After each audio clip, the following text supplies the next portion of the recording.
Huh?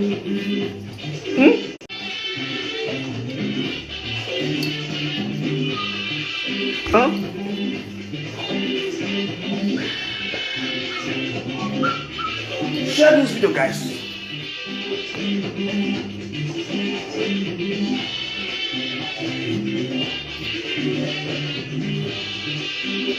Go be my ba,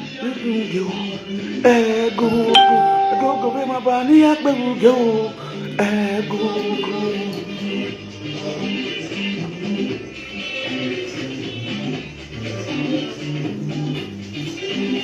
Go be my ba, ni akbe go.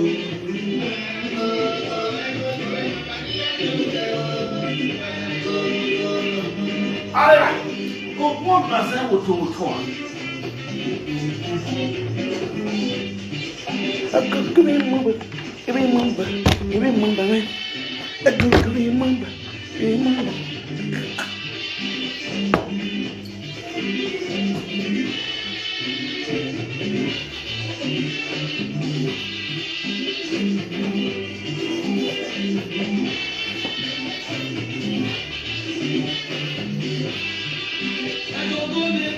Give it my back, give it my back. Go give my back, give it my back, give it my back.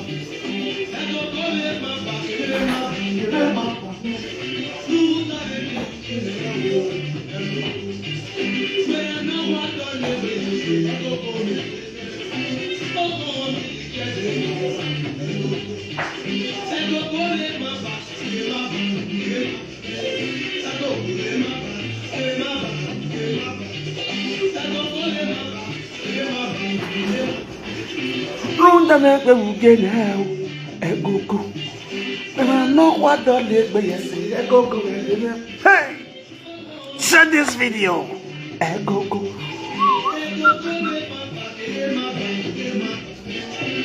Go be mama. What are you? It's not going to be.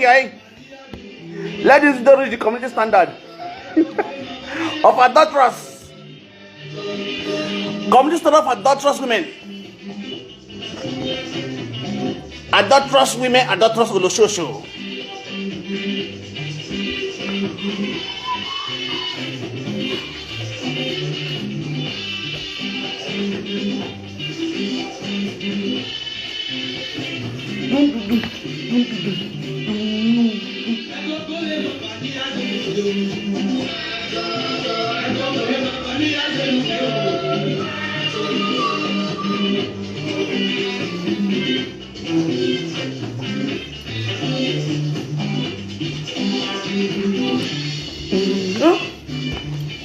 Alright.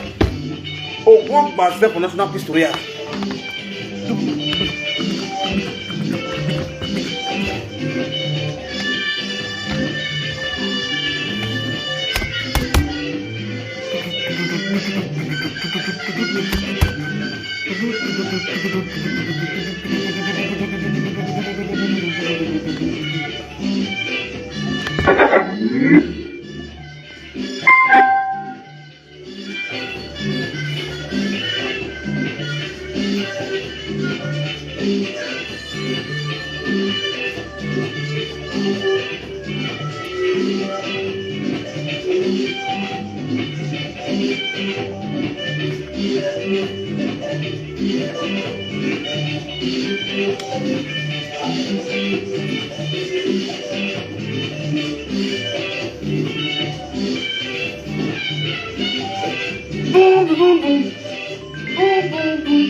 Come on.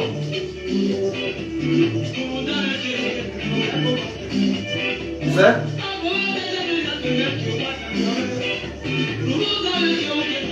How are you?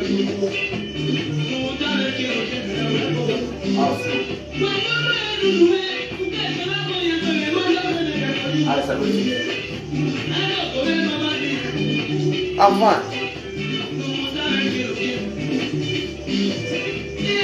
Have you closed for school? Have you closed for school? Okay, you are going home now. Alright, no problem. Take care of yourself. Mommy, take the picture from school. Alright. That's good. You are enjoying it. You are enjoying it.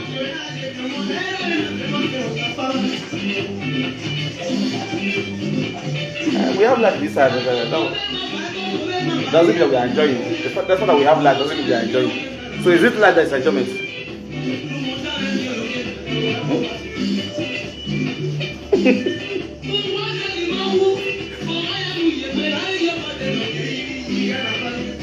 How do you know? Have you been here before?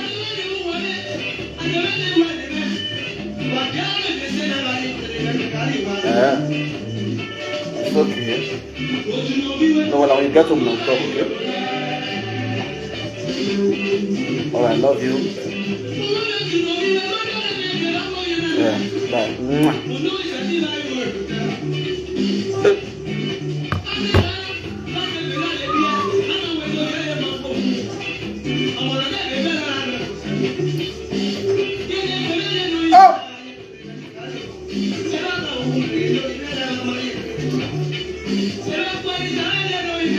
I don't trust we.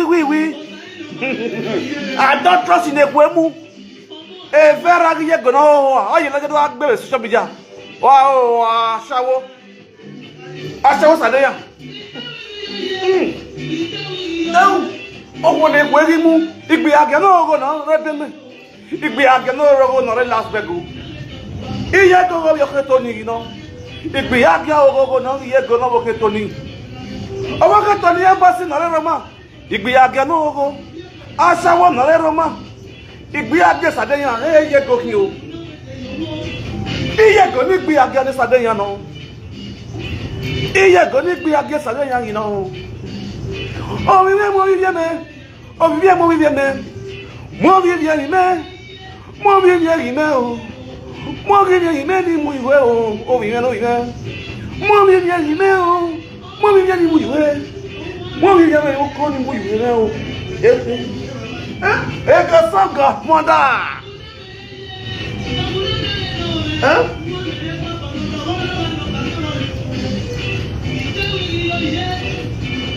Kasanga, mother, you know, Kasanga, move here. Oh, we are no more here. On the bus of the woman, I got the very much out of the never would see.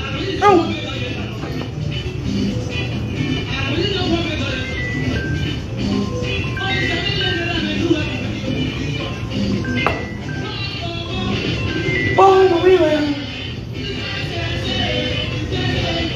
Abino.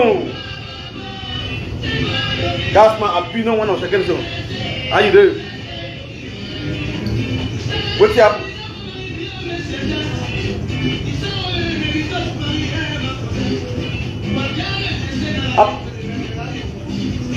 Happy Christmas, Happy New Year, boss. Do you have any question? What's your? So you're the fastest talk. So yeah, are you okay?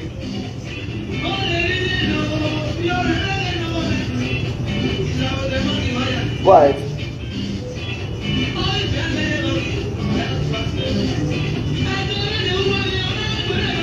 Which one?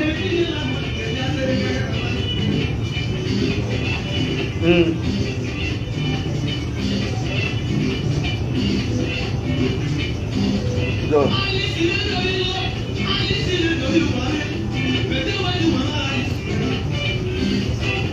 Okay.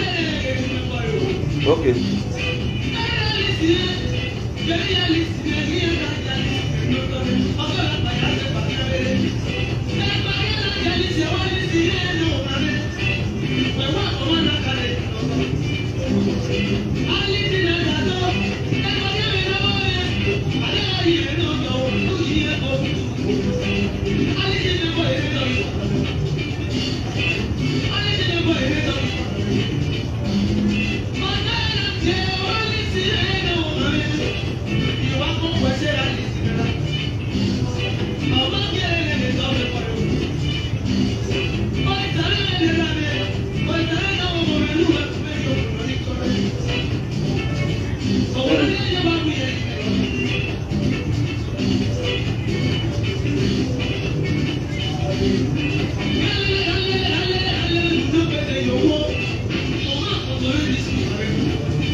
I greet you.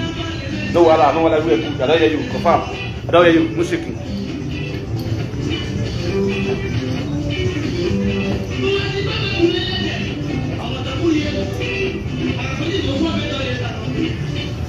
I'm going to be a minute money. When I rose money come along. Last time.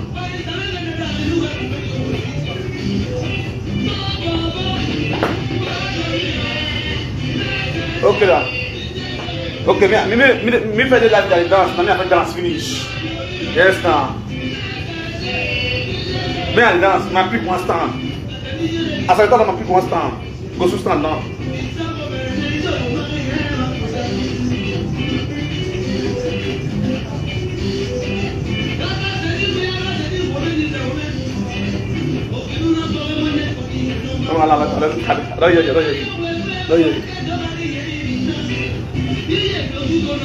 All right.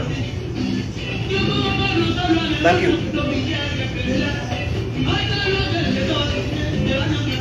Oh! Iye gonna ho. Igbe ya gana go. Iye gonna igbe ya gana go. Ire mo wi ya o. O mi mo wi ya na mo wi ya ga ime ko lo na.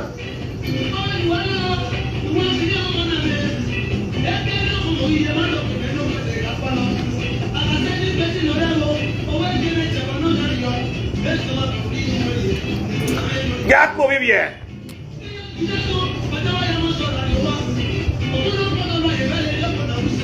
Oh.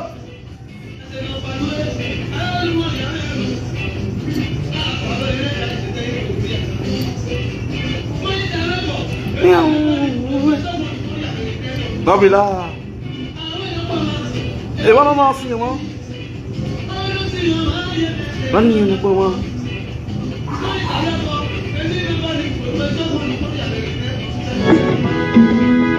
É massa. Olivia International. Share this video.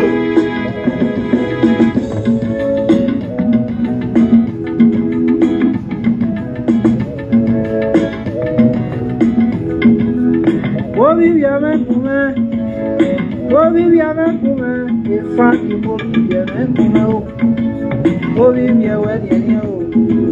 Oh, that's Vera Olivia na wo sun yu kun te ko yu. Uyu wa pie ko kere. Ma ku ye kere. E Vera ri ye ko na o wa. Ele ju agbihun. Iye ko na gbihun. Agbihun shako bia lo me. Wa yu ye we bi oku e. O bi e pa ne o bi yori ne. E o bi e pa ne. O bi ye wa ma me. O bi ye wa ma me o. Iye go o bi ye me pa ne o. Iye go ga gi je o. Oh. Amino. Iye go no. Ọ̀hánú sísá kòtò mẹ́, ọ̀hánú tẹ́ jákà mẹ́yẹ go. Orí rẹ̀ pàánẹ́ o. Orí rẹ̀ pàánẹ́. Náà mú ọmọ náà fi rẹ̀. Náà mú ọmọ náà fi rẹ̀. Wọ́n ní ekele. Wọ́n lọ́ta òwe. Ìfà kì mú omi lọ́wọ́ ẹ̀ máa rẹ̀ o. Orí rẹ̀ pàánẹ́ o. Oh, baby, man, no more doggy.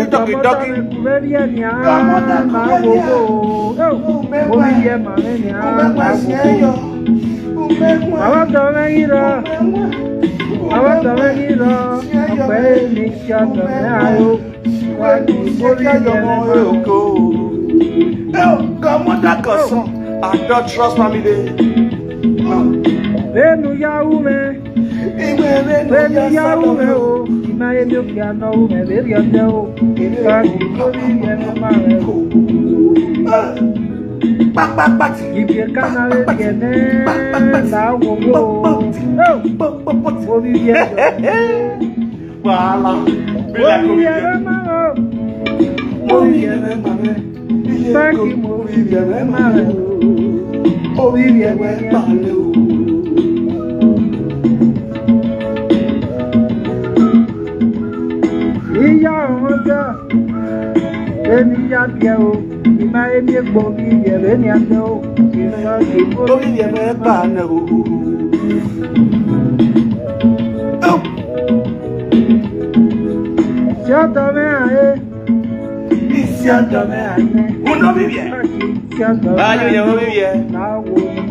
Useless woman in Germany. I Sharon one of Deutschland. I Sharon one of Papillona. He now we are mommy. Let the kid lead. No, who are Papillona? We are no one of Papillona. No, go here sing a piano song with an hour. He's a low boy, Frankie. He is a moo. Me my way. Oh, men, no get. It be a gay Papillona. Umenwan. I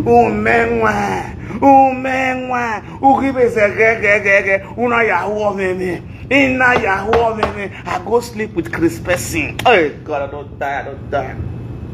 Hey, Papillona vendors. Me you know. No latest update or Papillona is a mad woman. Oh God.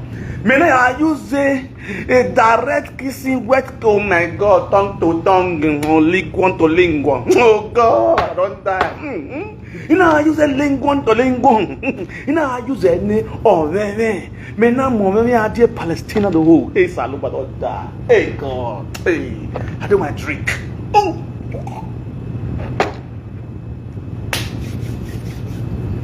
In my woman, no. Me mahego me no. Me mahege mommy let take your lead you go to me. Woman no e Papillona. Also not your wire or your wire. No me no ho. Iga no. Ijo. Ina you know when na me no ye fien na. Na ya back me ko. Ina ya back me ko me. Iwa wo. Da bros. Ina bros. I don't finish. I don't finish. Oh, hey Frankie, on a minute me. I went the network when any people I get tired. Oh my God, oh my God, Frankie. Me mai go me nunya. Me na yaki aki ina yaki linguo to linguo. Gume ka wari ya ma pidire apa kona o. Let us update it. What is that me go me no. Bolivia International.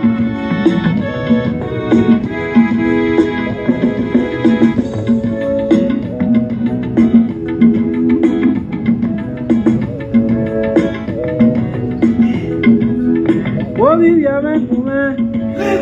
Bolivia Menkume. Lingua. Ima wokuna. Bolivia. Diga. On le bakono. Mena yaki someone. Ina yaki someone mweguya. Bolivia. Ina yaki someone mweguya. Bolivia. Ono meme. Bolivia wenye. Eriga ina sister. Imeni no si me yo epe.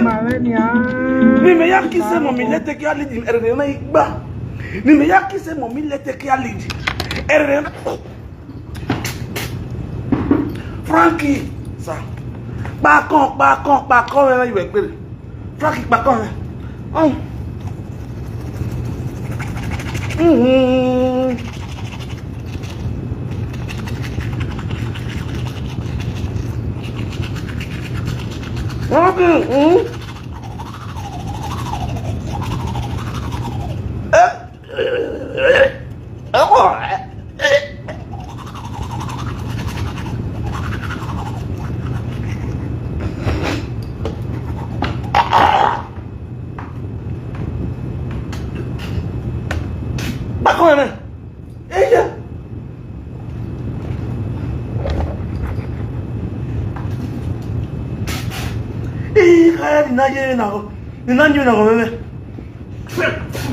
Imagine mo mi leti carry.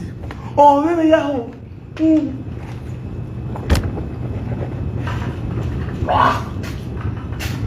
Erika ni nanju na gozuo. Imagine mo mi leti carry kana na speno. Jesus, wari. Fake na wa gba kon yo.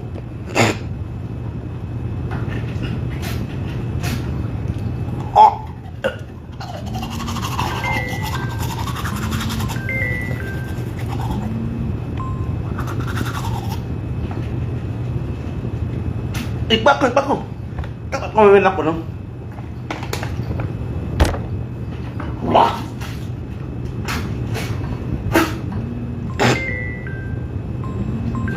Robo sarak pakon. Erak pakon live video. Hello. I did live video. If I try, I'll call you.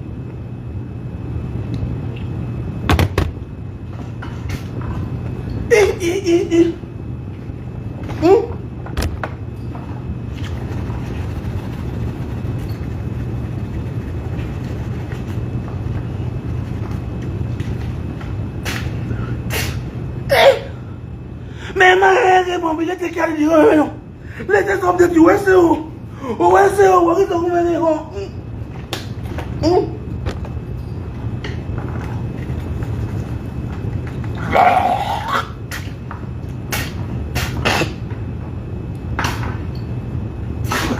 Mena kiso wala hii salo bana kiso Frankie okbenu kege.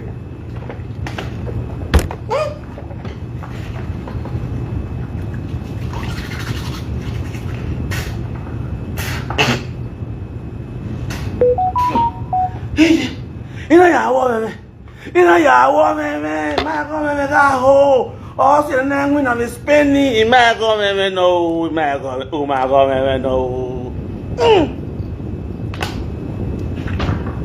Dale. Echa come bebe.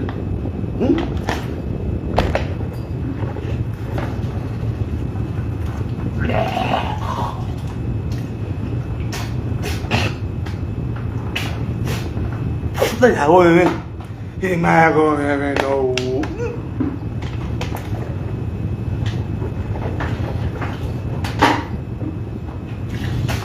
Diga, me llamo tengo meme. Y voy a meme. Y me ko meme no. Na yawo meme. Y ma ga. Hey, Baba, man, of you, but okay with we.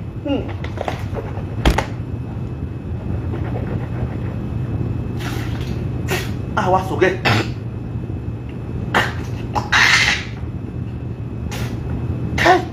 No, yeah.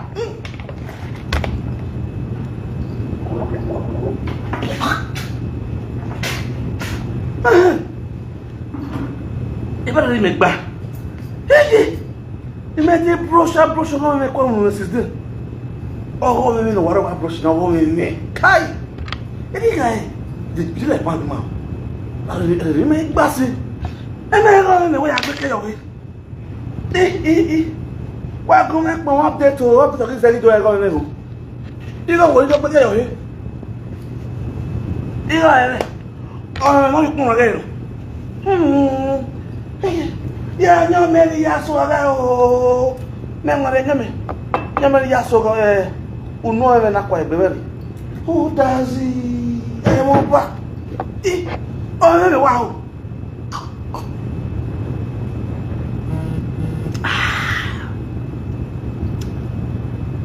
Young Bill. Wonderful. Wonderful.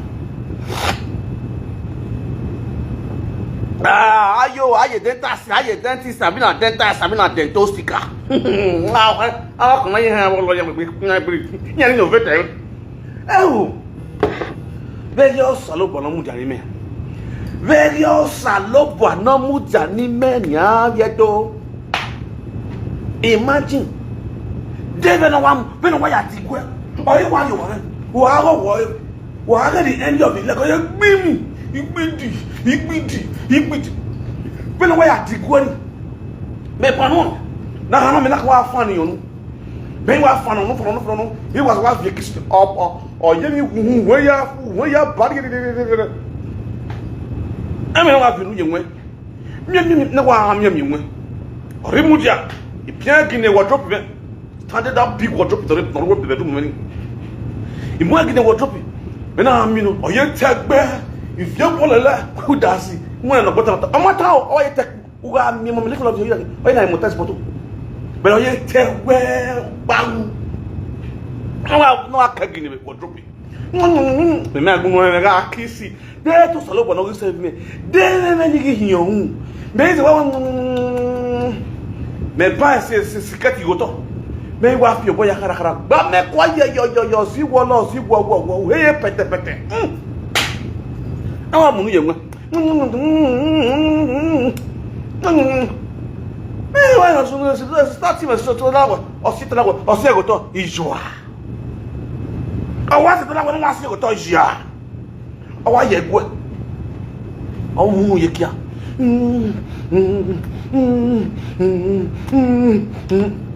And now,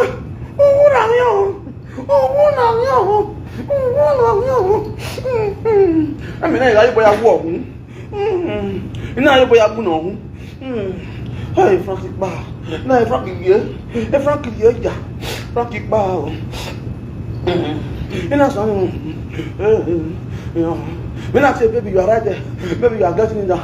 Baby, you want to kill me. Baby, you are right there. Baby, you are. Mama, where won't be, make up. Mama, won't be, make up. Ikaye si eke shampoo ikaya bien bien qui en est iri pe aro ina pe auxiliary ina moye datu ina wash ina ya wash possible bolewa bole ça qui a même non ina pe ya quoi et mo lete ki ali di ga mi explain who does he o wa you what e so yo ba go to budia se gan me ma ga mo lete Mumula te kali wa sun for national fish stop. Dabe. Mumula te kali do hama mwe. Ori ni ma gbe ko. O hama mwe. Ori ni ma gbe ko. Mumula te kali. O hama mwe. We na mwe. No ni ne. Ona mugume. Ona mugume. Ona mugume. Ona mu no ne gume ni akisi ba bo wa wo bi. Iba bo wa. O kala wo bi. Ona mu no ne gume ni akisi. Mumula te kali. Where Salopa will say, also, okay, have you who? Okay, I mean, no, who will look at you. Saloba, où c'est? Où c'est? Oh, dis donc, on y est, c'est pas grave, on y est. For 4 days, we have 4 days. For 4 days. On est the 14th of December 2023. On a pas the 18th of December 2023. On a the January 28th, 2024. On a February 2nd, 2024. For 4 days, for 4 days. Saloba, where say? Anything will happen. It's a banner. Umami, you may tell you, wow. Bamu, any wow. Oh, they are more than a oh, I'm not trying to bring more. In Saloba, where say? And yet, way back. Just like that. And here they are go recipes. People don't know who you know. A candy bar recipes. Not bar recipes. Everywhere good bar recipes. Yeah, the rest of me like peace. Was Saloba Makwe? Oh, Saloba Makwe. Oh, Saloba Makwe. When I get to where you could spend every weekend. Saloba Makwe, you could, eh?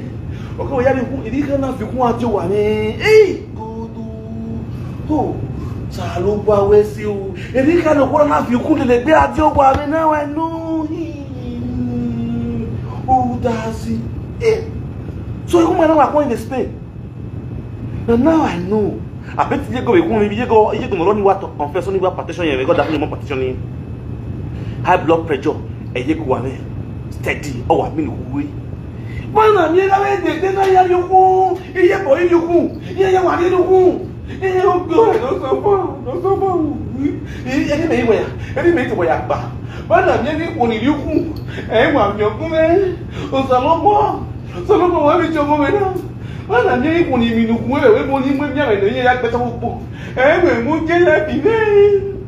Maybe one more that when you make it now.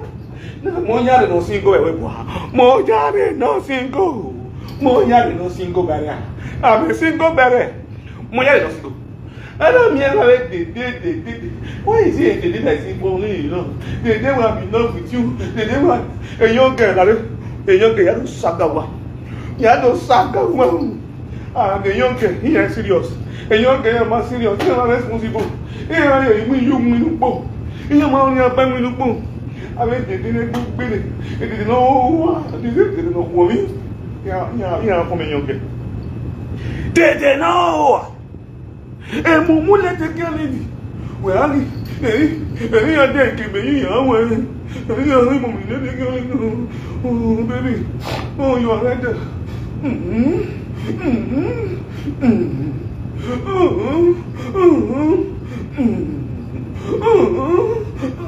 Oh, boy, I think a baby. It can be your where. Oh, you better. Oh, boy. Oh, yes, Sazu, where you go? My godmother. Go. And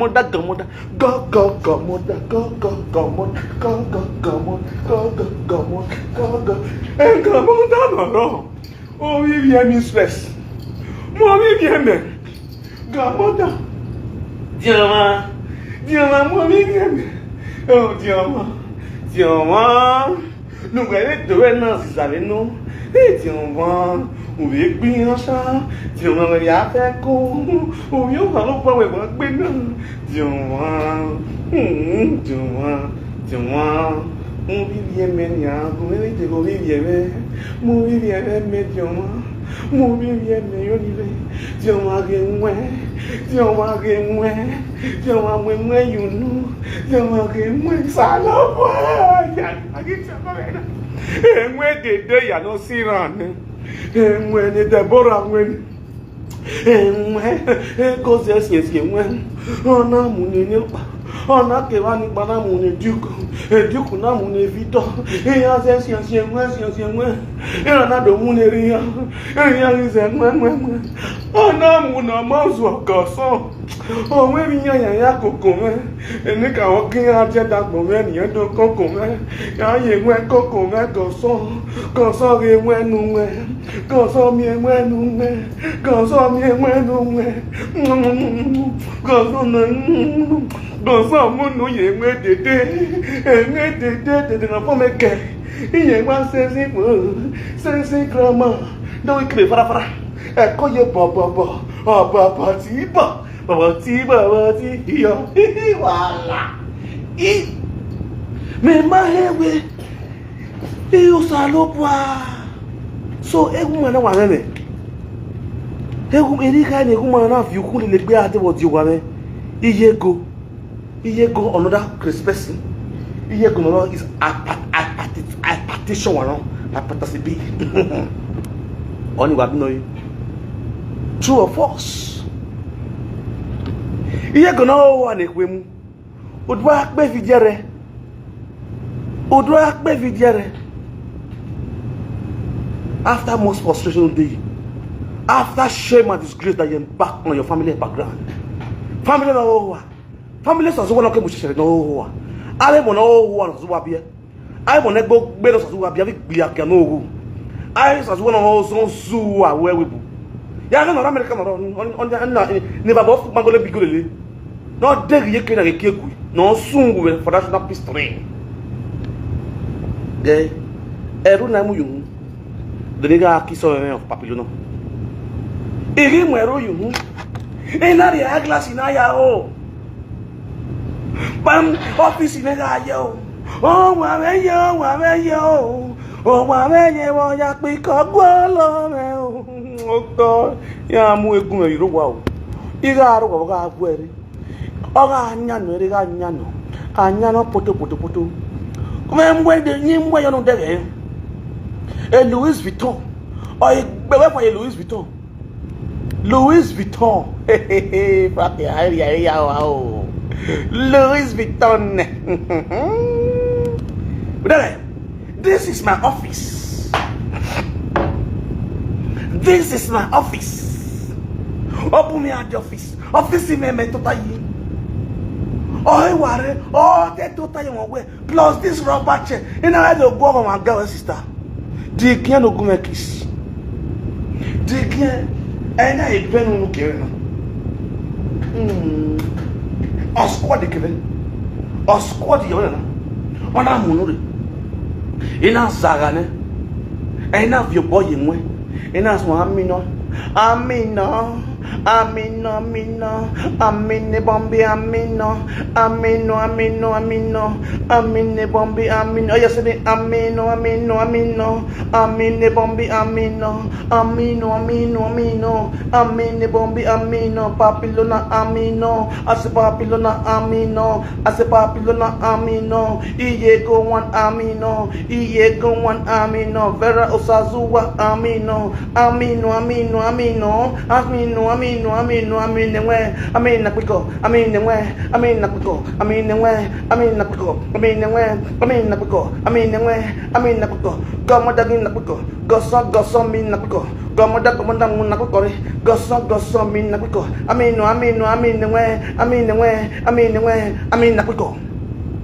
Enwe negbo gbene ina so ayo bo time when I fi pesi gbogbo who does he ni kara je no me ma ewe boje enwe ni ya gbegbe age for 20 years ya balance madam ewebo ya pay 60 million euro ne madam ewebo e frankness one you no vie enwe tun gbagbe enwe no bi ye no bi enwe no rest in peace ne enwe no tete ge love you when na o etige love you when e frank is secret ye wa ye presa ne presa hanyo to ye ye wa ya gba e goduku ye better enwe goduku enwe fi un goduku na so I'm touching the sky I believe I can fly enwe ya I believe I can touch the sky I believe I can fly enwe ye penalty I believe I can fly yeah I believe I can touch the sky I believe Umenwan can so Umenwan you see this Bombi the Bombi is still healthy Umenwan please put to my Umenwan please suck this breath I believe I can fly I believe I can touch this sky. Oh, I walk here, precisely. And when not teze bossy, not say I believe I can fly. And when I'm going to talk, when I was my second, take a love you when now. Take a love you when now. Take a love you when now. Take a love you when now. Be the like when now. You gotta make me feel way. I'm moving. Omume no pe apa o. Ope ana wo ri fi na o. Anapia Deborah, Deborah Munu, young winner, Deborah Napia, young winner, a woman not yet webo, a doya big biagio, a Moroccan sucking winner, a Gambia sucking winner, Italo sucking winner, a Renchi sucking winner, a Muna Mune Rego. We both young winner, and when ego sucking winner, young man been winner, and when I wouldn't know we Umenwan, young well, Umenwan finish man, Umenwan lava woe, there's a better career, he's a low boy. Umenwan very poor. Umenwan very webo. And that's why I say, where you go. Here go na quicker, here go na ovivia. Oh, more vivia me, God, that I more God, some more vivia me. More vivia me, ovivia, where they need me. Oh, that make I wound. Ek my other make it. Ek can make it back be. I don't know, Ben. No, you need a beer, don't be more than in my red and bell up when we are going. I'm here and wiring. Who don't get on me away? 3 years near my reggae. A papilona. Oh, well, good 3 years. You last boy, oh, you're my way. You're married 2022 on that by the way, brightly 2013 on our women. Wow, damn it, where we are going 2022 on that by Verona Portunuva, the Veneto d'Italy, Northern Italia, on our e Roma, Lazio Roma. Valova, Equodi. You know, you don't have me with 3 years now. You're married, and now we come, we can make you come. Me now go minister of Kuzabudi. Me now go to anywhere you see to Akube. Manamo, you, oh, my muffin, oh, we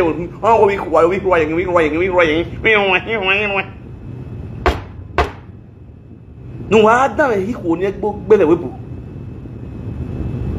It will not book better. You have your body at the she well. I work because of the gay who will not be when they are balancing matter. And whenever the more for human trafficking, you are used for burning rituals.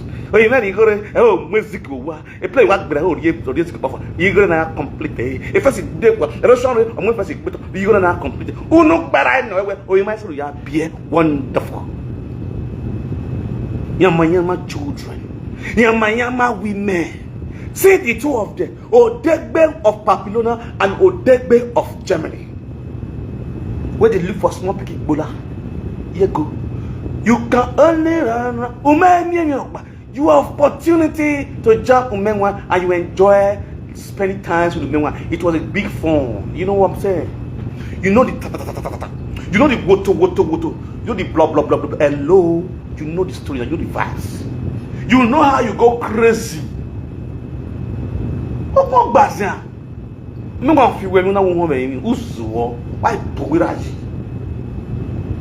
ejeko beni ya ye ka bolowo he eri ya isaga disgrace we mota beni ya gbeke yo he wata we wona fi kofe amena asame kwa we amena ga asame kwa we ina akulo business na ekpa ya azie wo he beni ya azie ekpa ya wo he ya kulo boyo he quick well, or she will not throw away, or she will not if I like me, or she will not fear what quick if I bought like me, and I'm a good oh, Pomena don't yam, it's talking him when you boy up, make it not here, but all lassie will be. Or she will not get your quick, who now work back, who now walk out, when I zoku, Mamma Ebo Peperas. Boy, when I get Mamma Ebo Peperas, on your walk call. When I'm Zoku and the Boyebo Peperais. Oh, Yebo Peperais, the Stadium Road. I've been for Airport Road. Eh, yak boy. On I put out the 80 egg. Oh, you I make you, I make big one. We don't take no tights. Ekia Lahe. Again, I just say, Yekia, I can do. I can you book and akara bekwa or akara tweyo or tweyo when there's no David Moscow. We are lucky when there's cold, when there's no day, must go yo or yo. Ami yo olomo yo or yo or boy yo. Babo law here for national peace to reign. He yet go now, Ekia, he yet go now, Ovivie. He yet go no money, why I see I. Gave the seven way. Yeah, you boy, yeah, you one me. Yeah, you what? You get me said no yet, more papa with this man. More tinyaji, more dehoyi, more can you piala. A man when okay, but now you go dog here. I don't my drink. I want you.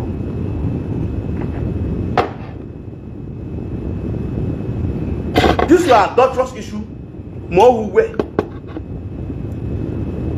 I am the victim. More the proof. May not better you will confess now. Me will lash you. Now they confess so. You understand? So this one I won't go too sweet. Now me go that warehouse. This one will say, then they tell us, say, they can't tell Umenwan. Now their husband, and call Umenwan, say, Umenwan, or can I get go again? Yeah, I don't want. Like every Friday, oh, you party, oh, you cool, I will you back away.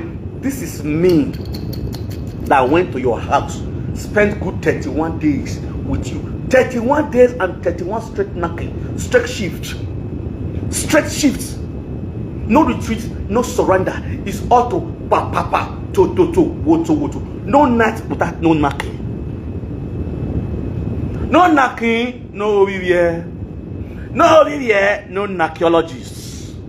So they are all in because why? More the victim, more the evidence, more the proof. On high time, remember somebody not can give me. Now somebody can't bring the matter. No, now me go fuck you. Now me call your house. Now you give me address. Now you give me your address. Me I take come your house. Come put up your bakers with your straight down. So if I disgrace you now, it's a confirmation code. Straight down. No doubt about it. It was a genuine legit one. It's a ta. Oh, Victor,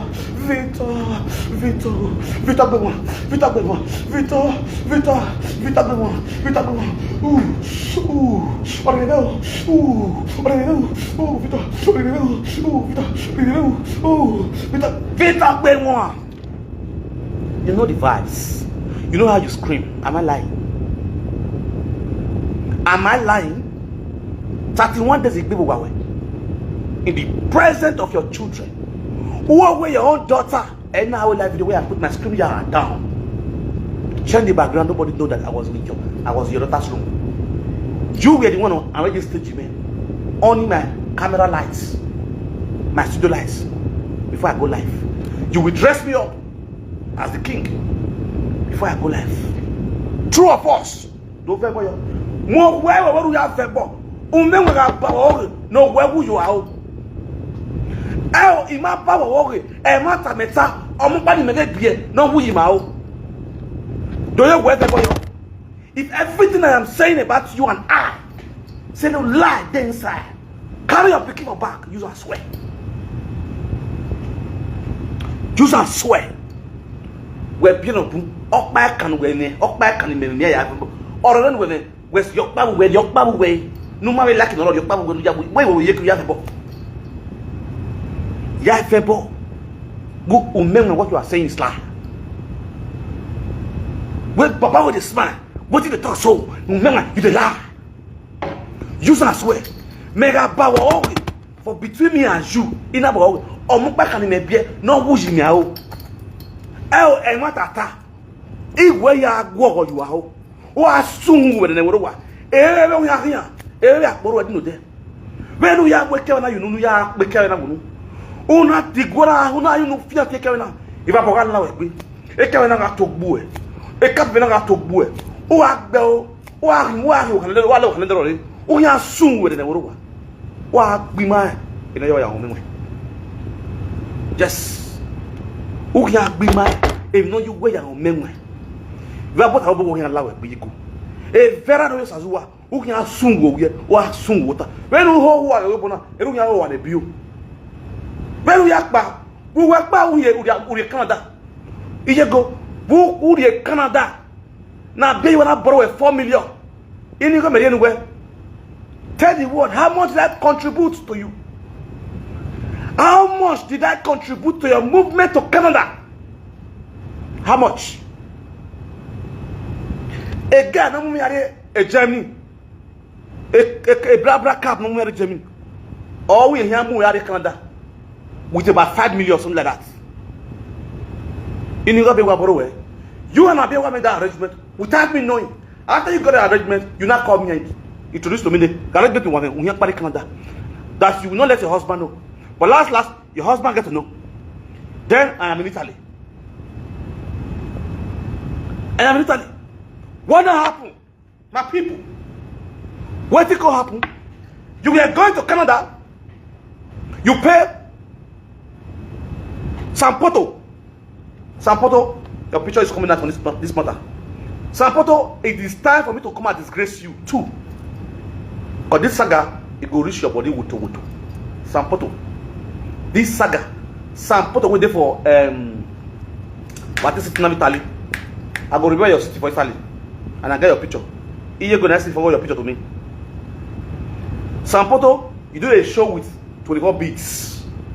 You do a show with 24 beats. 2023. I will bring your picture, man. You will go know you.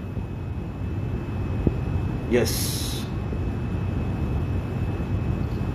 Now, Iyego was going to Canada with all her children. Iyego posted her belongings straight to Abiyawa in America, New Jersey. Food stuff, clothes, and all her belongings straight to New Jersey. Only few clothes were with her in Germany. She won't go seek for another asylum in Canada with Qatar, the sojourner of Italy. After many years in abroad.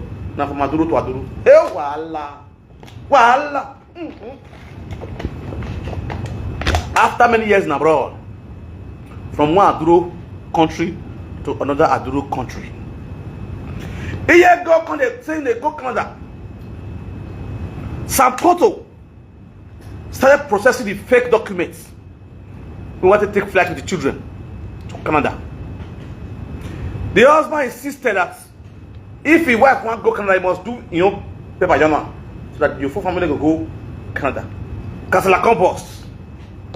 He brought that when they call Eddie, when they build that for me, call Chief Minister. Because he brought that advice his sister say, not let your husband know. He don't cast. He don't boast. He don't cast. He don't cast. He don't cast. Share this video, guys. Share this video. Oh God. You damn the wrong person. Because you go enter your body with the water. Don't be joke. Don't be joke, not reality. Oye, va a video también. Actually hot.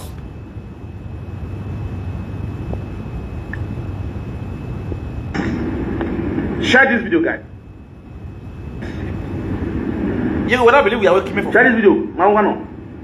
Oh God. Eke oda fun we. Nu we bo wa, una aru no veto we rai na igwe. Una bo wa ekobune. Eke na wune. Am I with my OOE, the Almighty one, the biggest scorpion so far you can ever take up.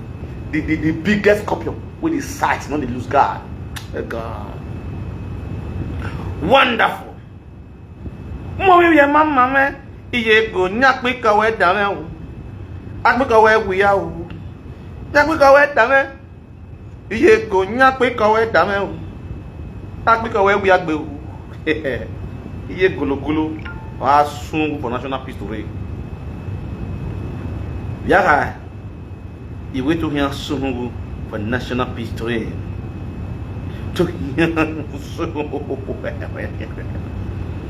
Now share this video, guys. Let me share my video out. Share the video. If you're watching this broadcast right now, share this video. It's very, very important. You know what I'm saying?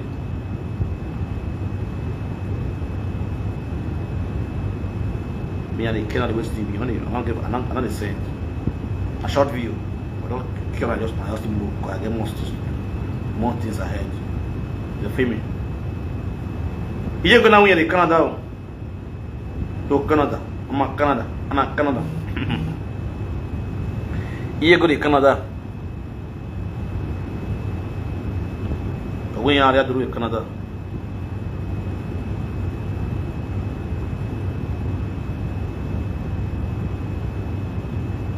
You may not see if we saw you now or what. Escape funny. I'm going to share a video. Get why I talk that thing. Please follow my Dollar Wahala Talk Show. Dollar Wahala Talk Show. Dollar Wahala Talk Show. That page, follow that page as the hot. You understand? Follow me on that page. Follow my Dollar Wahala Talk Show page. You can feel me?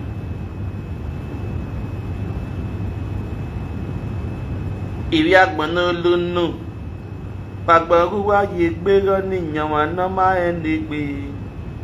I will bear way. Don't ni nyawa, ani nyawa do. They will my knife o. We gbe no ya na say. All right.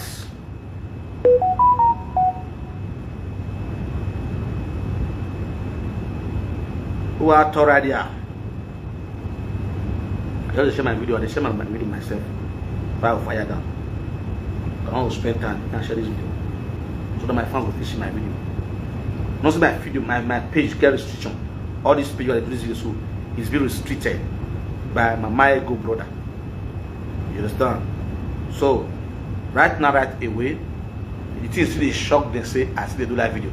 But if you don't want me to expose that, if you don't want me to expose our ego, where all the live video presenter where they support the ego that we wanna do. When I say Frank now, I be like una. But I talk one 2 times and I go rest. I never see anything at all. Here go here now. Me. But I'm here learn on that topic again. And this one my topic. Let me already get topic. You part 20 now part 200. Am I here swing? Just the play. You go my me rock. I was surprised today. This afternoon I did my own jeje. Mommy, let take care lead. I don't know who you conference me join. Ogu they kill you. Ogu they kill you. Mommy, let take care lead. You and that person will conference me so. Ogu na will kill two of you now. Whosoever that person be, where you conference me join. Ogu na will back off for them. We are soon with them. Just imagine, you. Mommy, let take care lead. Come me this afternoon. It didn't shock me. I was surprised this afternoon. Say, Mommy, let the carry they call me. I don't know the person. Person put this watch for you.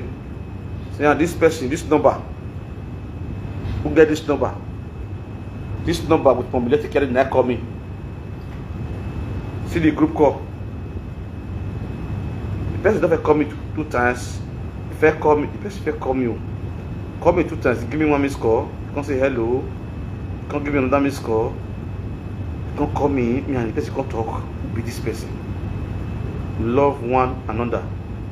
Not get name on Monday. Yeah. See the group call. See my missed call. I not pick. Me and the person better be following this person. No. See the person. Mommy let it care because Mommy let it care block me. Me not block him. Now him block me. So I don't know who be the person. Wait, yeah, Mommy, let the guy that call me.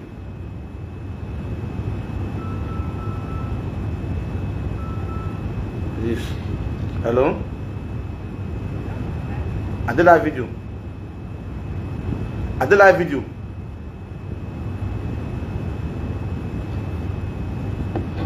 Mommy, let the guy lead. Yeah, I want to call you for now.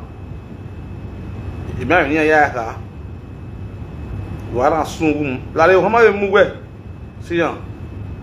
We don't be like that. Lie. See ya. Momo let lovely TV. Una see ya mo. Group call. Una see ya.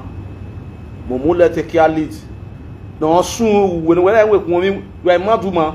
When we work with me, when I'm working me, we can't talk. We let take care. You know that you are sick. Then what are you trying to prove? Why call him? Okay? Okuno value wa assume for national peace. You believe say me and you get what you would fit up of phone again? Can you just imagine if person even advise you or you work out person say make them call me? You know even get sense. You think say I be all those kind of stupid presenter after you don't do saga film they say na saga na maybe rest na ogun yan bue e loveti. Go work on not here now. Who I far soon with the Borowa. Oh, go back on soon the Bua. Who are bell for national peace. A settlement of Bua. Who are you in settlements?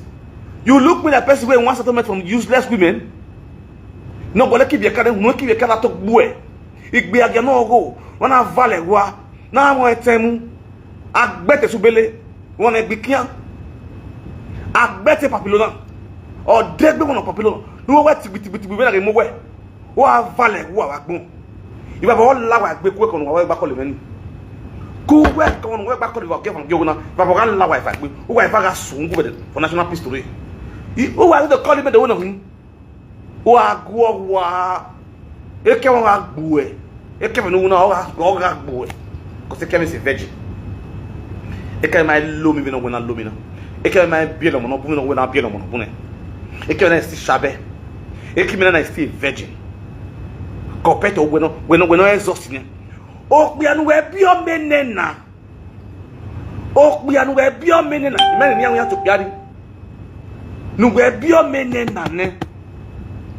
Oh, we no need ye. Oh, tion nekere. Oh, we are bien. What a world! What a shame and disgrace! What a dirty life! Your baby papa wife. Oh, we're not gonna. Oh, where? Oh, where? Oh, tion where? When I appear on it. Now go imagine person when they talk for social media. Well, now go imagine person when they talk for live video.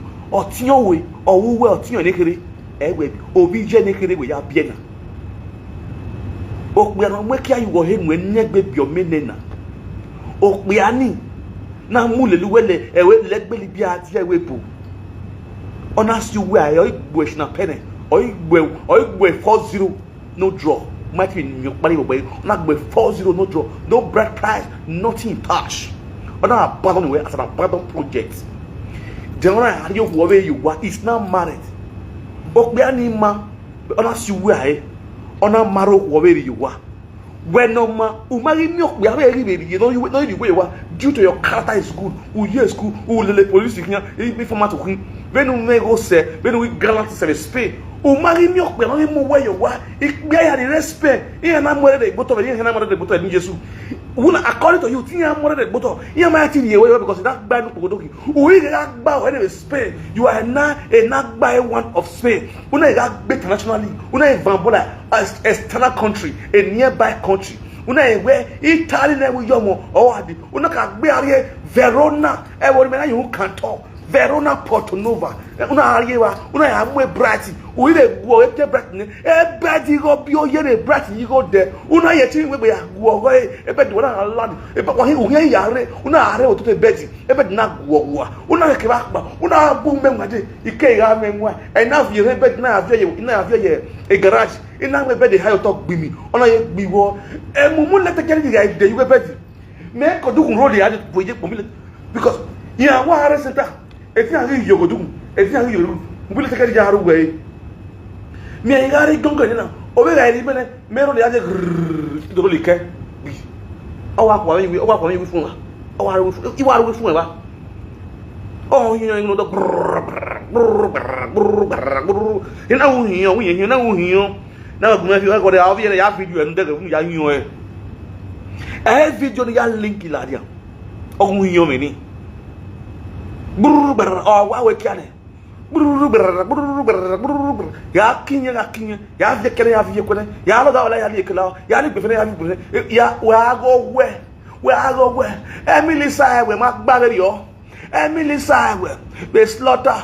When you gonna you go bi oye no. You go bi oye Emily say we. Emily say ma gbare na Emily la mi libia. Oye tegbe. Ya iwa ton wo pa mu dugu na gbegbe ko fa. Ya fi ko wa. Iyan oni ya ona amuda o ga amuda re mu na ye. E mommy little lord ga mo da o me ingu na waye I ga fi ekun one leg okpa aroto wo okpa wa riso I ga nye I ga use squeeze ne I ga lo squeeze ne I ga lo ene o ga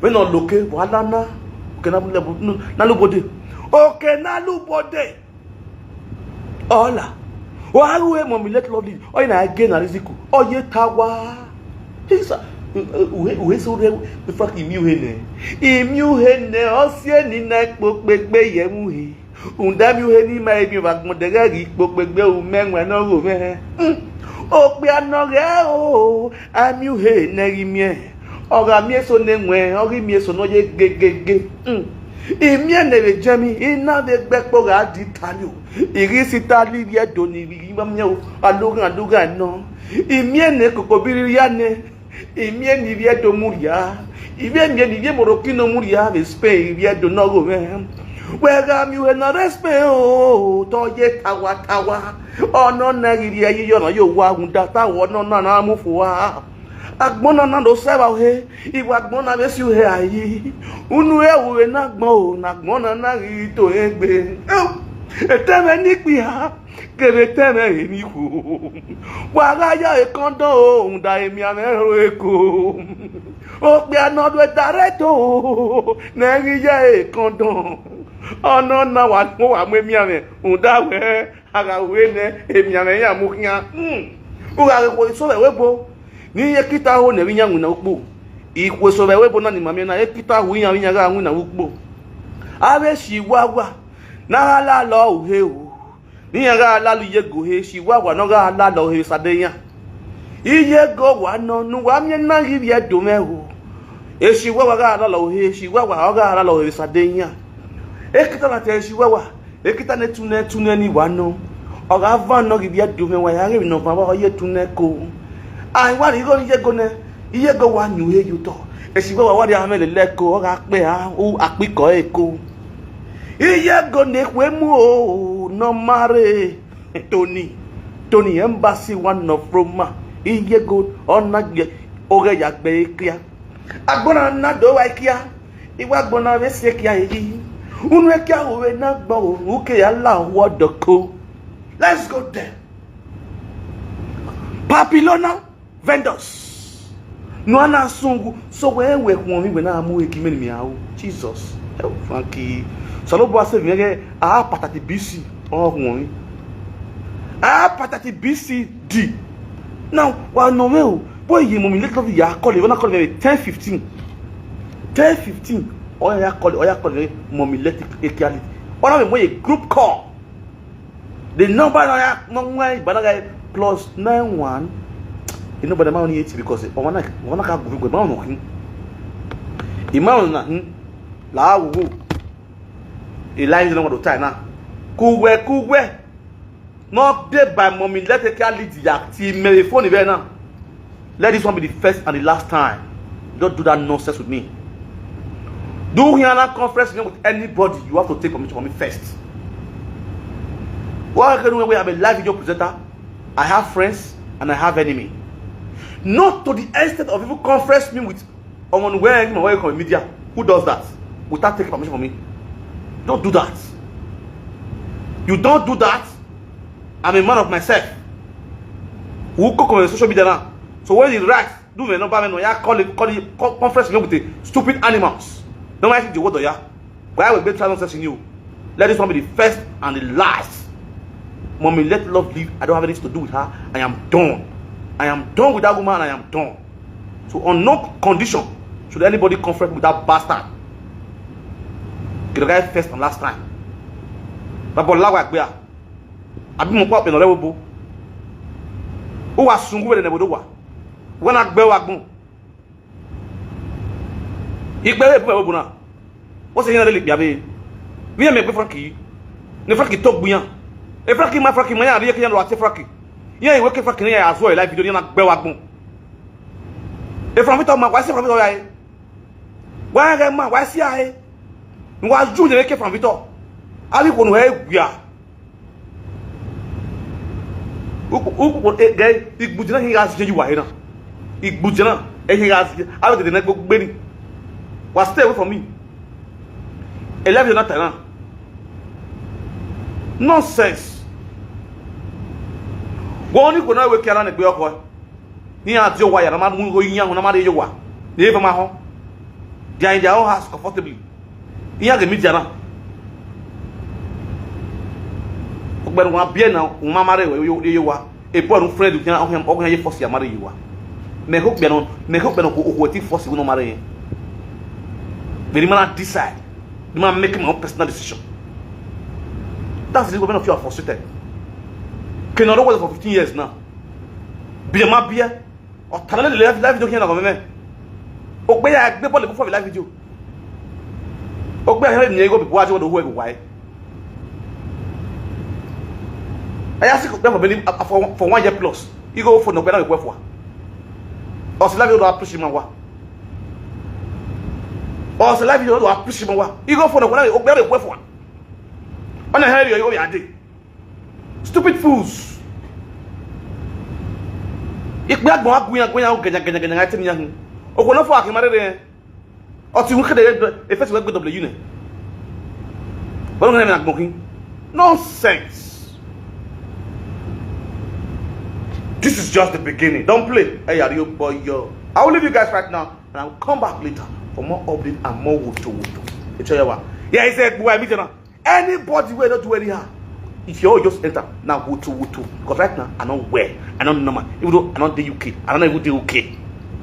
But you go get ready. Mumu let technology. Never know who are going to be one. He when he be when he be wakara. Rubbish. But you dog woman. Mumu let technology. Come and tell the world. Do what you do. Why you're on kiss you. No ya we are. Why you're no ya we are. No ya we are to say. Oh, you wa or you me perceive what don't we me irritate me say. How the perceive one other. Wow, I don't the perceiver. Also, you not beg bossy as a beg bossy master. Assume I will negate. No, be a lot of him, say Kitalo. No, be a lot of him. Oh, mama, someone nekita lalo. Nekita akbe Paris. Shataruf. Shataruf ye kita akbe yon.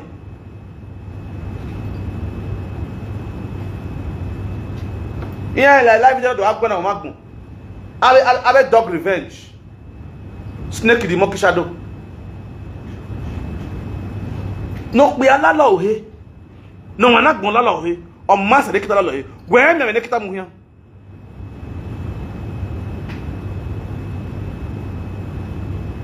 When me kita muknya. Aga ya kita dia weng. Aku vegua. Ibawa dia kuanya. Unduemba. Ibawa dia kuah. Ya kuah. Bagi sudah. Ya.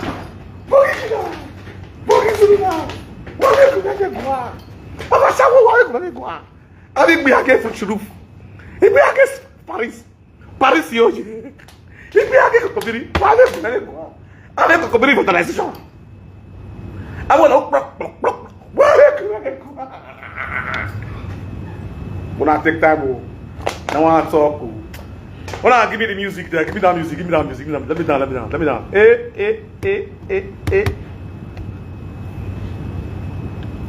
Go.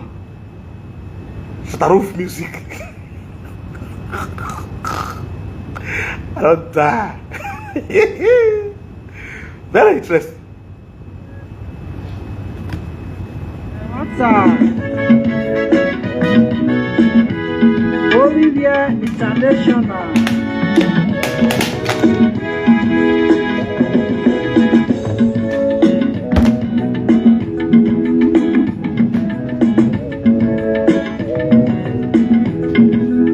Olivia me come.